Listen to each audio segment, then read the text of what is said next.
Outpouring of volunteers in the wake of Helene's devastation has been overwhelming. Thousands of people from all walks of life stepping up to donate, sort, and distribute supplies on the ground and in the air. Many small airports in our state have become hubs for the gathering and distribution of critical supplies, and these airports are drawing highly skilled volunteers taking to the skies to carry and drop off life-saving goods in hard-hit areas. Now, these citizens are private pilots flying their personal aircraft to remote areas in desperate need of supplies, and it's all possible thanks to General Aviation Airports. Chief Transportation Correspondent and professional pilot May Beeler has flown into a lot of these general aviation airports over the years with your career. Yep.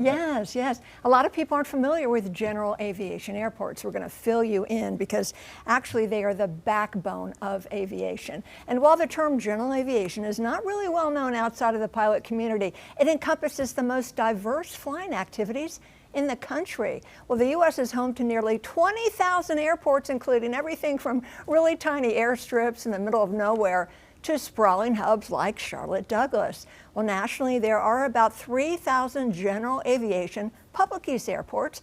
So what are they used for? Business, recreation, law enforcement, charter flights. You can learn to fly there. They have medevac, sightseeing, agriculture, personal flying, and more. Now, they typically do not have scheduled airline services, a few exceptions though. So in North Carolina, there are 62 small general aviation airports. More than 90% of civil aircraft registered in the U.S.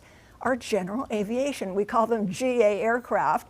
GA generates more than $247 billion in economic activity annually and supports 1.2 million jobs. Who would have thought a week ago, right, the day before the storm, that all these little general aviation airports would become really the center staging area for relief missions? Exactly. So this week I was at Concord Padgett Regional Airport catching up with volunteer pilots with Operation Airdrop. So what they're doing is they're loading up their aircraft and they're flying to small airports in the western part of our state and in Tennessee, places like Gatlinburg.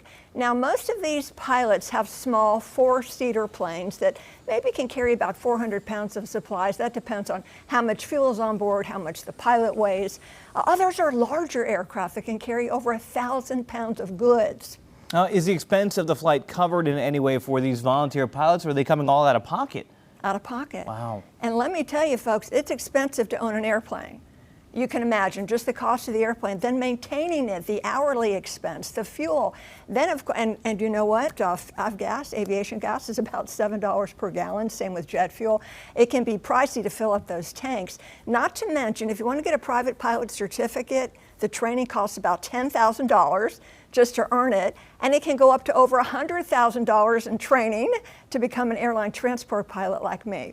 But the volunteer pilots say the expense of putting this on, out of their pocket, it's fine because they know they're making a difference to help those in need. We've been watching out at the Concord Regional Airport and, of course, Lincoln County yesterday where Savannah was. So we've got these hangars full of supplies, and I've been hearing that sometimes the more water you put in, now the distribution of the weight has, has an issue. Yeah, so what are the pilots having to deal with, like logistics with these planes? It's very serious. It's not a matter of, I'm just going to go out and throw stuff in the plane and take off. No, a lot of pre-flight planning has to go into it. So the airplane can only carry so much weight.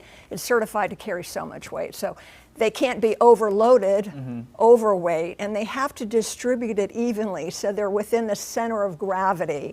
A fancy way of saying the airplane has to be balanced. If too much weight is in the front and it's nose heavy, if too much is in the back and it's tail heavy, the plane is not going to fly the way it was designed to, which could be disastrous and dangerous. So they have to do their weight and balance calculations.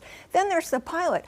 Are you proficient? Are you comfortable flying into these small airports? How's the weather? Lots to check.